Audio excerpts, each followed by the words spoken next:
On the day of Shravana Dwadasi, the 12th day of the bright fortnight in the month of Bhadra, when the moon came into the lunar mansion Shravana, at the auspicious moment of Abhijit, the Lord appeared in this universe. Considering the Lord's appearance very auspicious, all the stars and planets from the sun to Saturn were munificently charitable. Purport. Srila Vishwanath Chakravarti Thakur, an expert astrologer, explains the word nakshatra taradhyaha. The word nakshatra means the stars. The word tara in this context refers to the planets, and adhyaha means the first one specifically mentioned. Among the planets, the first is Surya, the sun, not the moon.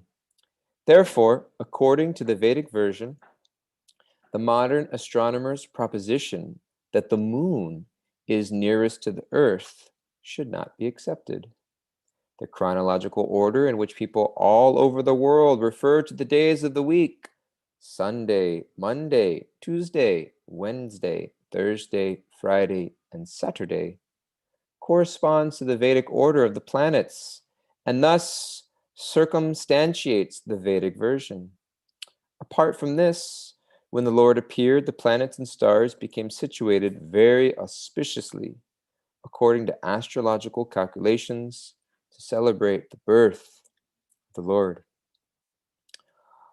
Om Jnana-timirandasya Jnananjana Shalakaya Chakshurunmidham Jena Tasmai Shri Gurave Namaha Narayanam Namaskrita Naram Chaiva Narotram Devim Saraswatim Vyasam Tato Jaya Mudiraya Nashta Presha Bhadreshu Nityam Bhagavata Sevaya Bhagavati Utamashloke Bhaktir Bhavati Naishtaki Panchakalpatrubhyascha Kripa Sandhu Bevacha Patitanam Bhavanebhyo Vaishnavebhyo Namo Namaha Jaya Shri Krishna Chaitanya Prabhu Nityananda Shri Advaita Gadadhar Shivasari Gaur Bhakta Vrinda Hare Krishna Krishna Krishna Hare Hare Hare Rama Rama Rama Hare Hare.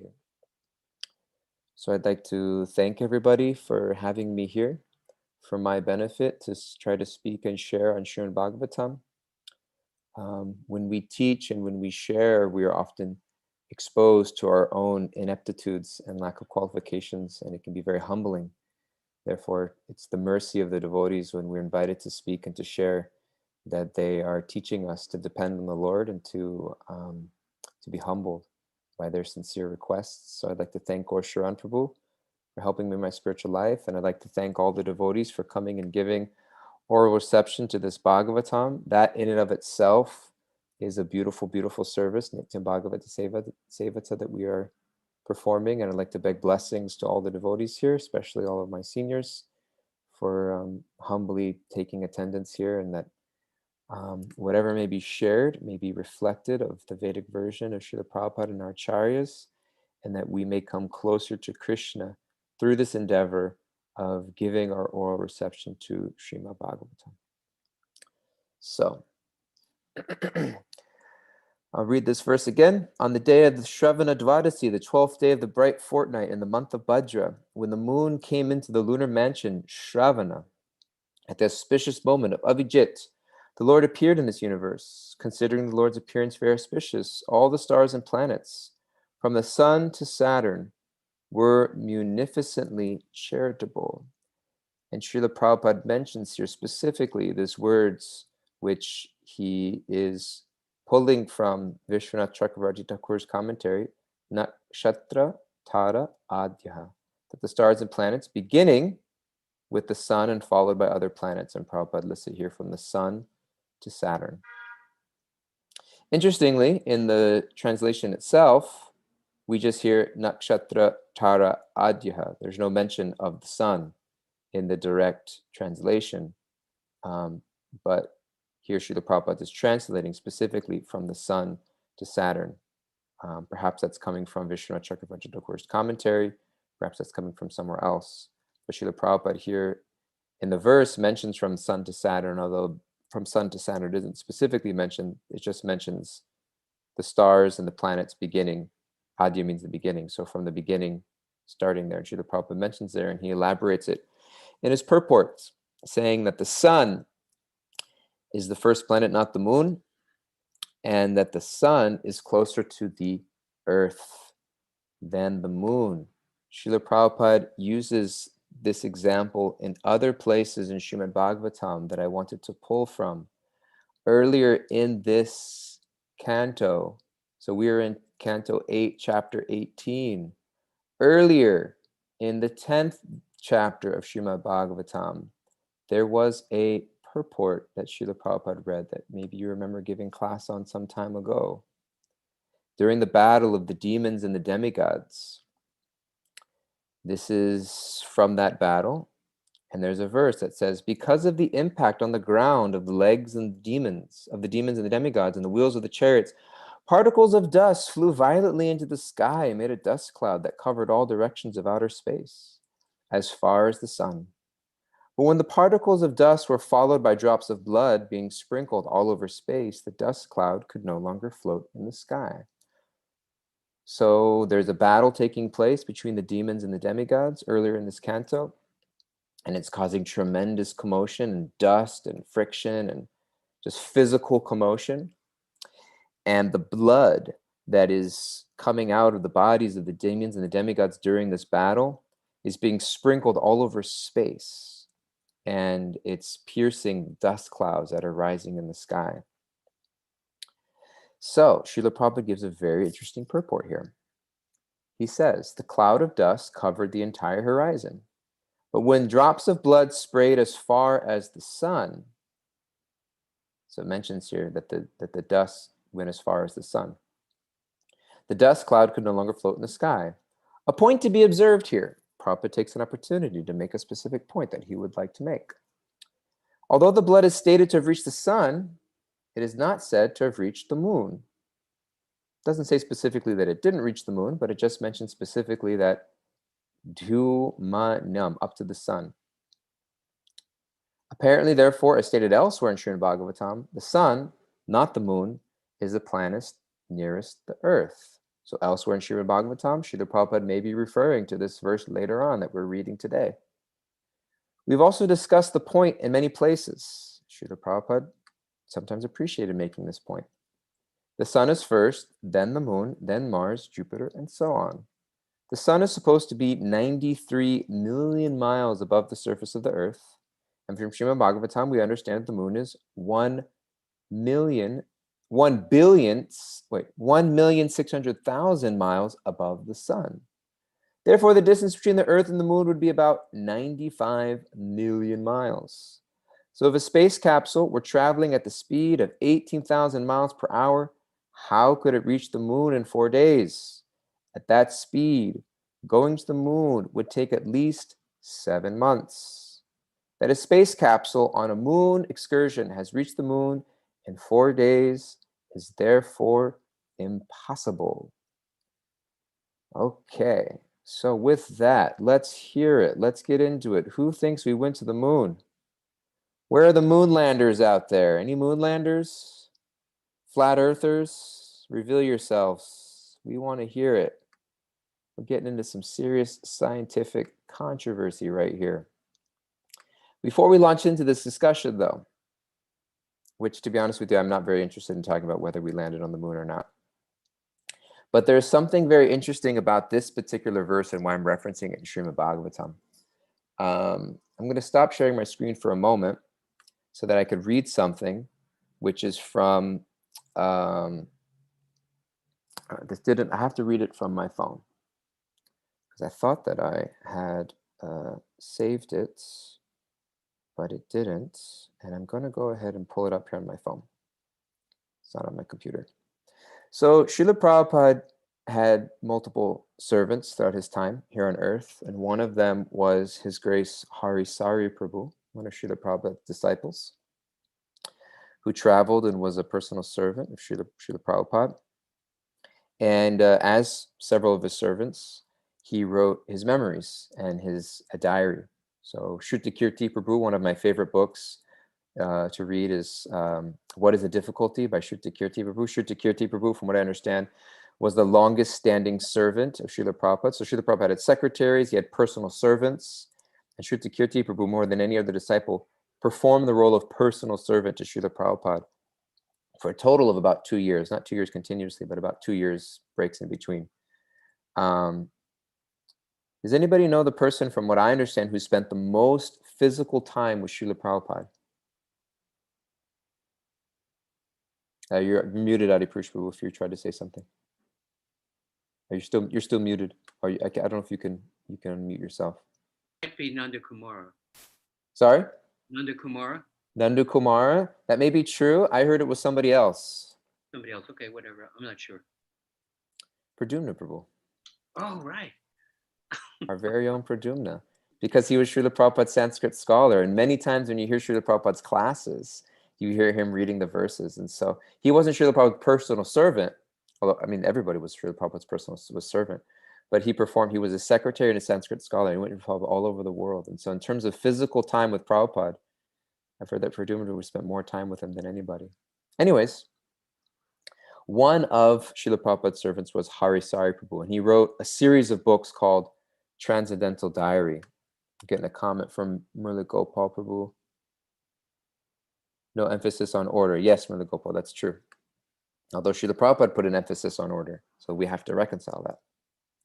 So Harisari Prabhu wrote this book called Transcendental Diaries. It's a series of books. He wrote several volumes. And in volume 5 of Harisari Prabhu's Transcendental Diary, chapter 3, Harisari Prabhu reads the following. It's a few paragraphs, so bear with me. One of the perks of traveling with Srila Prabhupada is having the opportunity to read the latest Srimad Bhagavatam as soon as it comes out. So Srila Prabhupada was translating Srimad Bhagavatam as he went. You know, we can just buy a set of Srimad Bhagavatams and it shows up at our door, give one away for Bhadra Purnima. But at that time, it was kind of like, it was like the Harry Potter series of spiritual life. It was like, when is the next volume going to come out, you know? And so devotees just had hot off the press, 8th canto, volume 2, 6th canto, volume 5 just came out, you know? So the Bhagavatam volumes were coming out fresh. And if you were traveling closely with Prabhupada, he's saying that you would be one of the first to read it before it was distributed widely. So he says, Prabhupada gets 2 copies from the VVT and always allows us to read them. So we get 2 copies from the VVT and he would give it to his close associates at that time to read before it was published widely.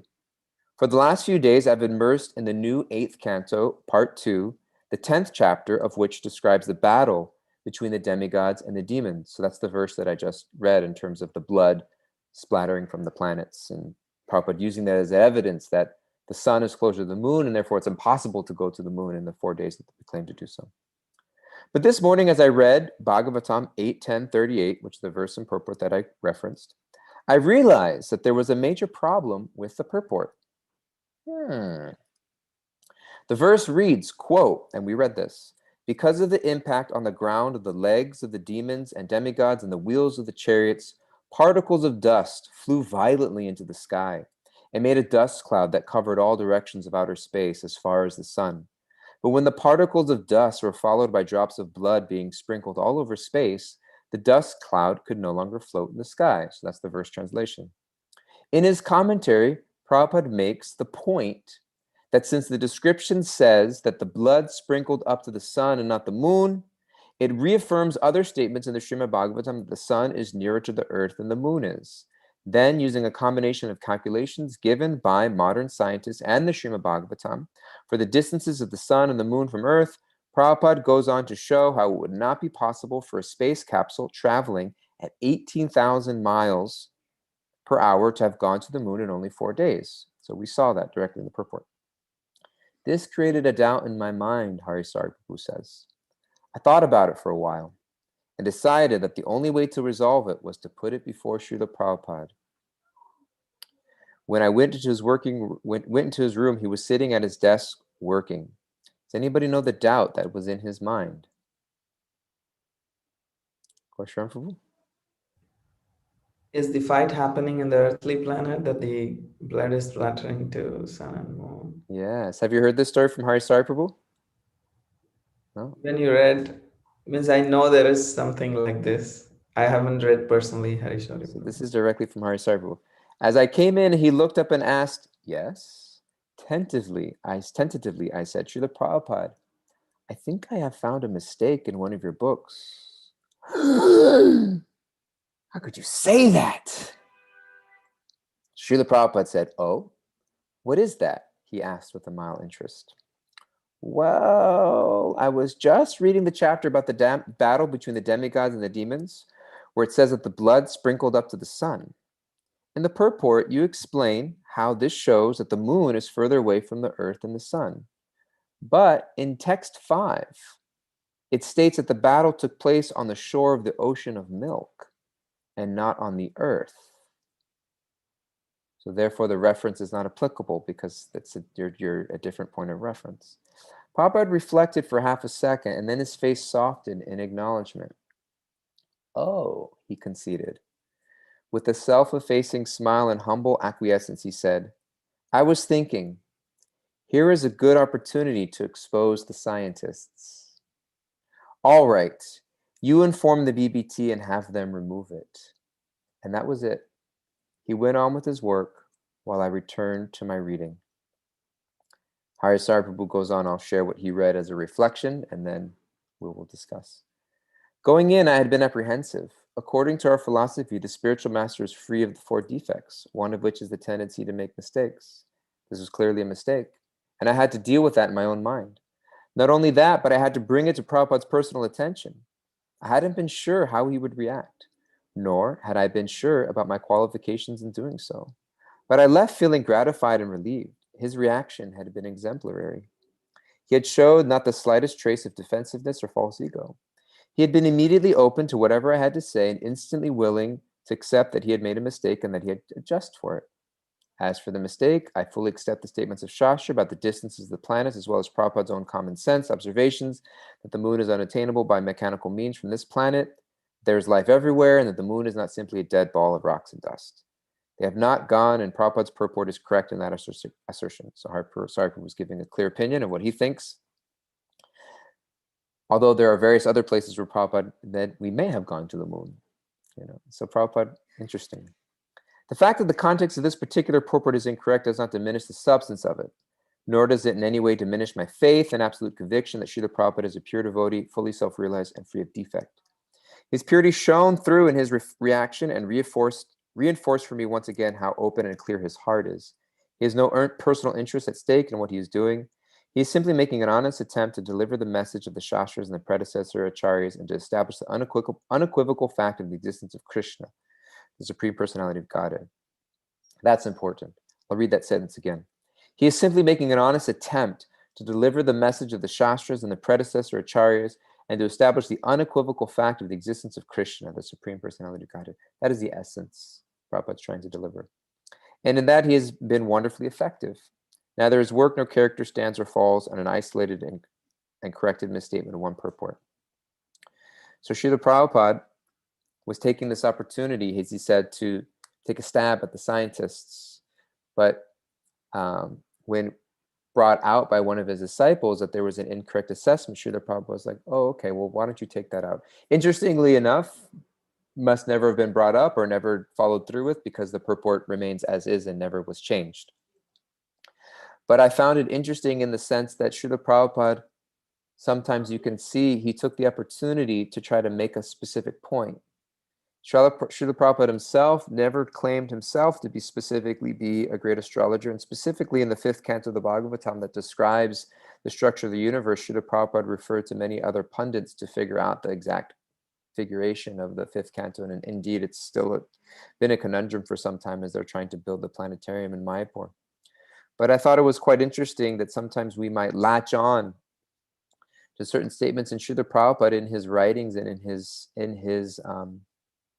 his conversations, sometimes was trying to press a certain point. And but even here we see that in the instance that sometimes the point itself wasn't as crucial as we sometimes make it out to be, where Srila Prabhupada, when pointed out, Srila Prabhupada, there's an incongruency in the statement, and Srila Prabhupada said, oh, okay, well then why don't you can go ahead and take that out, take that part of the purport out. And so I'm going to go ahead and share my screen again so we can look at the verse. This is the verse that we are reading. No, this is not the verse. This is the verse that we're reading today. That Srila Prabhupada's making this point from the sun to from the sun to Saturn. As Murli Gopal also mentioned in the comments here of our chat board, that the Bhagavatam verse itself mentions no order of planets. It just simply mentions from the first. But Srila Prabhupada takes opportunity from the sun to Saturn. And what is the point that Srila Prabhupada is making here? He's making this point more specifically that we should use Srimad Bhagavatam as our ultimate source of authority when understanding science and the world around us, that we want to take reference from Srila Bhagavatam. On a personal level, whether or not we went to the moon, whether or not the sun or the moon is closer to planet Earth, really makes very little to no difference to me as an individual. I don't think that's the purpose of Srila Prabhupada came to America. Srila Prabhupada was asked many times why he came to America. The answer that I remember most often is he says, to teach you, to remind you what you have forgotten. And he said, I never heard Srila Prabhupada say, why have you come to America? Why have you come to the West? To prove to you that we didn't go to the moon. I've never heard that answer. And so sometimes we get caught up in these debates and they kind of throw us for a loop, when actually we find Srila Prabhupada himself giving a variety of statements on them. Srila Prabhupada saying, it's impossible, there's no way that we went to the moon. Srila Prabhupada in other places saying, we may have gone to the moon. And ultimately, Srila Prabhupada saying, and as Harisari mentioned, his main purpose was to help us to fall in love with Krishna. And specifically, that is taking place in the various verses we find previously. So in the verses that we read previously, I wanted to focus on some of these verses. It's talking about the beautiful body of the Lord. Talking about the Lord was blackish in complexion, decorated with earrings resembling sharks. So we also hear that in the beautiful Damodarastakam taking place this month. His beautiful shark-shaped earrings swinging to and fro appeared very beautiful. The mark of the Srivatsa. He wore bangles on his wrists and armlets on his arms, a helmet on his head, a belt on his waist, a sacred thread across his chest, and ankles decorating his lotus feet. Uncommonly beautiful garland around his bosom, and the flowers were creating swarms of hummingbees, and he had the kaustubha gem on his neck. And so it's describing the beautiful form of the Lord. And I wanted to take a moment to highlight this beautiful form of the Lord and the specificity of Srimad Bhagavatam, taking the time to really highlight this form of the Lord, specifically in such technicolor detail. There's another place in Srimad Bhagavatam where this is done, even in even further detail, where this intense description of the form of the Lord is described, and we are instructed to meditate very deeply on this form. And it's in the third canto of Srimad Bhagavatam, with Lord Kapila Dev explaining to his mother. And I wanted to go back and reference that section of Srimad Bhagavatam so that we can come back and appreciate this section of here in the 8th canto, where we are hearing the descriptions of the beauty of the form of the Lord. And we can see that the things we should be focusing on rather than the things that we should be getting distracted by. So the points about the moon and the sun and etc., Srila Prabhupada was sometimes just making a point. Oh, here's an opportunity to take a stab at the scientists. Because Srila Prabhupada, sometimes people get carried away and they lose the essence that actually, like, we should be taking Srimad Bhagavatam as our authority, and we should be, ultimately, what is the Bhagavatam directing us to? It's directing us to the meditation on this beautiful form of the Lord. That's what we should be ultimately absorbing our consciousness in. So quickly, I'm going to reference back to the third canto of Srimad Bhagavatam. So before I go there, though, there are, in Vedic philosophy, there is what's known as the Sat Darshans, or the 6 schools of philosophy. Anybody know those 6 schools of philosophy? You can write them in the chat or share. I'm sure Murli Gopal is aware. There are 6 schools of philosophy. There is, let's see who's written in the chat board. Vaisheshika is one. Vaisheshika and Nyaya. There's 6 schools of philosophy and 2 go together. 2 kind of go together. So Vaisheshika and Nyaya. Nyaya means logic. Sankhya and Yoga. Purva Mimamsa and Vedanta. So Vedanta is the 6th. So we follow the school of Vedanta. And so each of these schools of philosophy, it's mentioned by acharyas that each of them has, other than Vedanta, has 1 or 2 critical flaws in them. There's something where they fall short. And the Srimad Bhagavatam corrects each of these schools of philosophy. So in the 3rd canto of Srimad Bhagavatam, Srila Kapila Dev is describing the school of yoga. He uses this word of yoga and he describes, I will describe the school of yoga.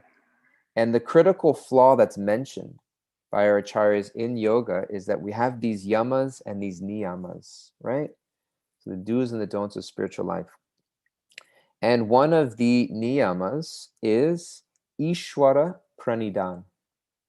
Ishwara Pranidan. Ishwar means the Supreme Lord. Pranidan means to make the Supreme Lord your life and soul. Ishwara Pranidan. But the shortcoming of that statement is that it gives no clarity of what that actually means. What that actually means, Ishwara Pranidan. Who is Ishwar? There's no clarity of who is Ishwar. It's a vague term. And there's no clarity of what it means to make Ishwara Pranidan your life and soul. So there's no, it's incomplete. It's lacking in nature. And so Srimad Bhagavatam, Lord Kapila, in the Bhagavatam, he corrects this flaw. And so we have here in the 3rd canto, chapter 28, verse 4, we have all of these yamas and these niyamas are listed here in this verse. So if you go to the yamas and the niyamas of Patanjali Yoga Sutras, you'll find the yamas, and Srila Kapila Dev is mentioning them here. Ahimsam satyam asteyam yavad arta parigraha brahmacharyam tapa saucham svadhyaya purusharchanam. One should practice non-violence and truthfulness, should avoid thieving and be satisfied with possessing as much as he needs for his maintenance. He should abstain from sex life, perform austerity, be clean, study the Vedas, and worship the supreme form of the Supreme Personality of Godhead. Interestingly, the Bhagavatam here corrects this flaw. He does not mention Ishwar Pranidan. It mentions Purusharchana, which is much more specific. Archana means worship, and Purusha means the Supreme Person. So it's getting a little bit more clear here that there's a person, a Supreme Personality of Godhead that we should perform worship to. And Srila Prabhupada picks it up right away in the first line of his purport. The word Purusharchanam in this verse means worshiping the Supreme Personality of Godhead, especially the form of Lord Krishna. So Prabhupada's getting even more specific. In Bhagavad Gita, it is confirmed by Arjuna that Krishna is the original Purusha. Okay, so it just says Purusharchanam. It can mean any Purusha. But then Srila Prabhupada's going deeper and says, Bhagavad Gita confirms specifically by Arjuna that Krishna is the original Purusha, the Supreme Personality of Godhead, Purusham Shashvatam. Therefore, in yoga practice, so Prabhupada's mentioning here, yoga practice, this Saddarshan, the school of philosophy, in the school of yoga, one must not only control the mind on the one, not, and therefore in the practice of yoga, one not only must concentrate their mind on the persons of Krishna, but must also worship the form or deity of Krishna daily. So here in this purport, Srila Prabhupada is specifically summing all of that up, that correction of the school of philosophy. And that Ishwar Pranidan really means, should be Purusha Archanam, worship of the Supreme Person. And that Supreme Person is Krishna, as shared in Bhagavad Gita and throughout the Shastra. And that process of yoga means to focus the mind on that Purusharchanam, and that we should perform that archanam in the form of deity worship regularly. And therefore, so we have, that is verse 4 in the Srimad Bhagavatam, 3rd canto. And then after the yamas and the niyamas in yoga, we have asana and pranayam, controlling the body and the mind. Then we have pratyahara, withdrawing the senses. And then we have dharana, dhyana, and samadhi, this further and further forms of concentration and meditation. So in these first few verses following that, so we have the yamas and the niyamas here. Then it says, one must observe silence, acquire steadiness by practicing different yoga postures, so asana, control the breathing, pranayam, and withdraw the senses from sense objects, pratyahara, and thus concentrate the mind on the heart. So it's going through this Ashtanga yoga system.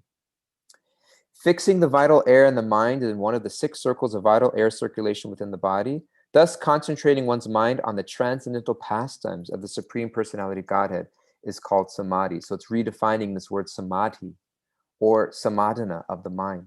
By these processes, or any other true process, one must control the contaminated, unbridled mind. So this is the process of yoga, doing all these postures and breathing so that I can control the mind. But on what? On the Supreme Personality of Godhead. After controlling one's mind in sitting postures, one should spread a seat in a secluded space and sanctified place.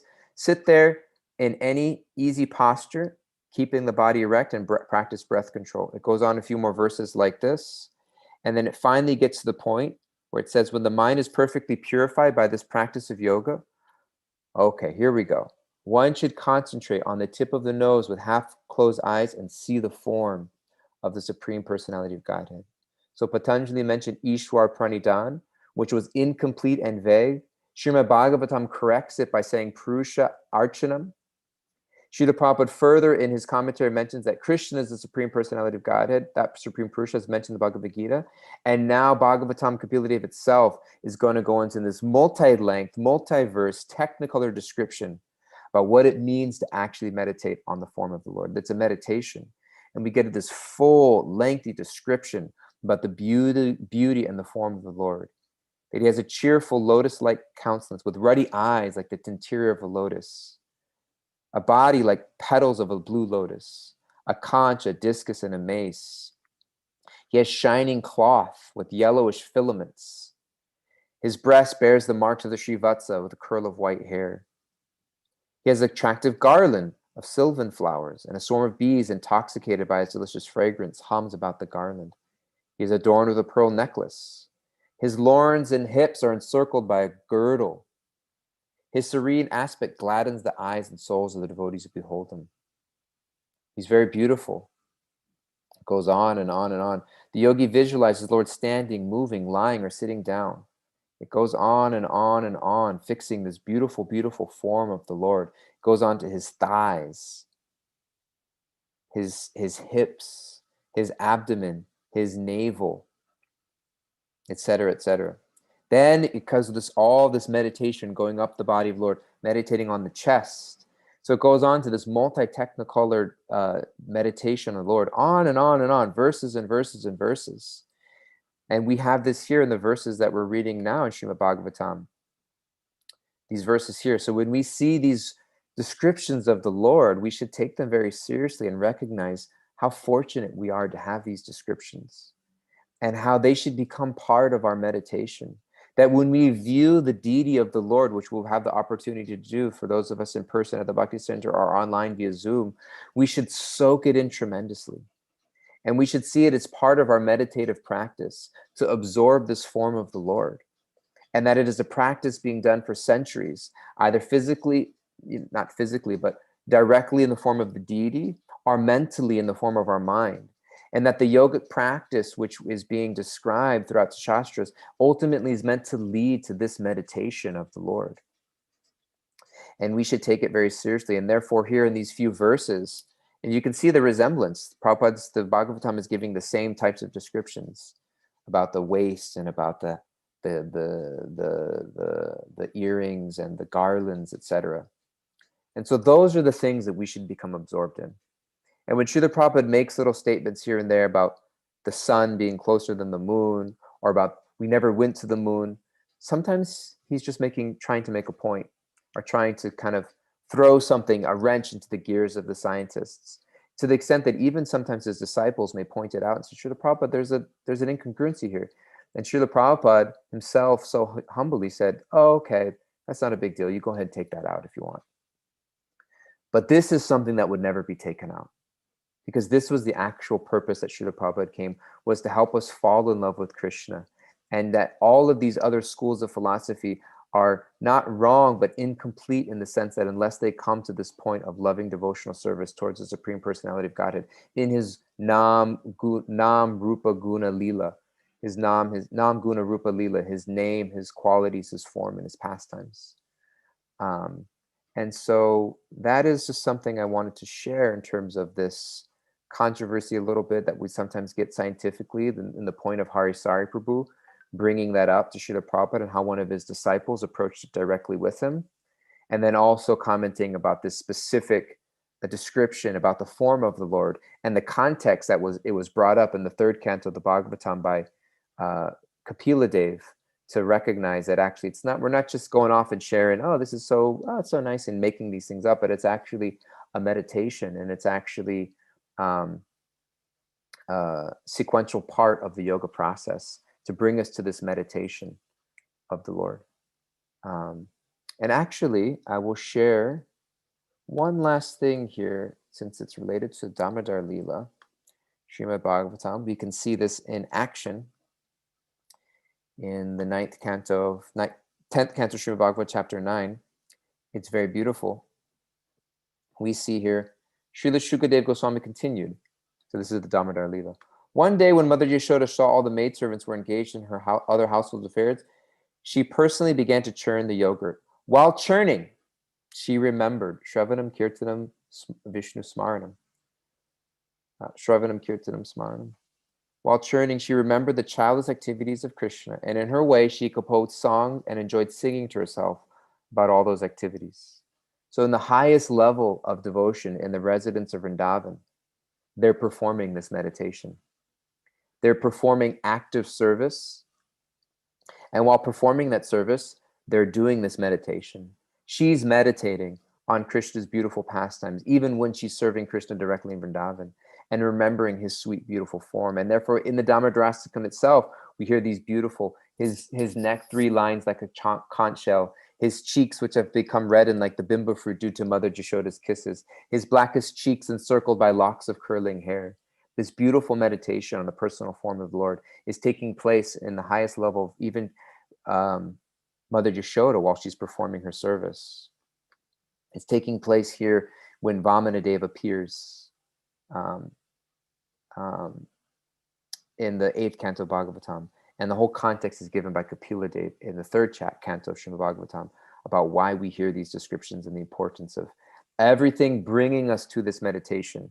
And the practice of yoga, the yamas and the niyamas, are only meant to bring us to that point. The process itself is not as important as the goal, which is if we can somehow or other get to the goal. And therefore we have that famous verse in the Padma Purana that Rupa Goswami quotes, Smartatavya, what is it, Goshran? Smartatavya? Smaratavyah satatam Vishnur vismartavyo na jatuchit sarve vidhi nishedastu yeteo reva kinkar. Always remember Krishna, never forget him. All the other subservience. And Rupa Goswami, it's so interesting, in the Bhakti Rasamrita Sindhu, where does he mention that verse? In the context of all the angas of bhakti. So he lists all these angas of bhaktis, of all these things that we should be doing, of following the Kadashi and worship the deity. But he's saying all of that is meant to bring us to this point of remembering Krishna, never forgetting him. That's the real point. And that's why Srila Prabhupada, all these other points about that he might be making is ultimately meant to bring us to this point of remembering the beautiful form of Krishna. So may we read Srimad Bhagavatam to remember this beautiful form of Krishna. May we chant Kirtan and sing Damodarastakam to remember this beautiful form of Krishna. And then Damodarastakam with praise, may this vision constantly remain in my mind. So with that, we are out of time, and I didn't leave space for questions or comments or corrections.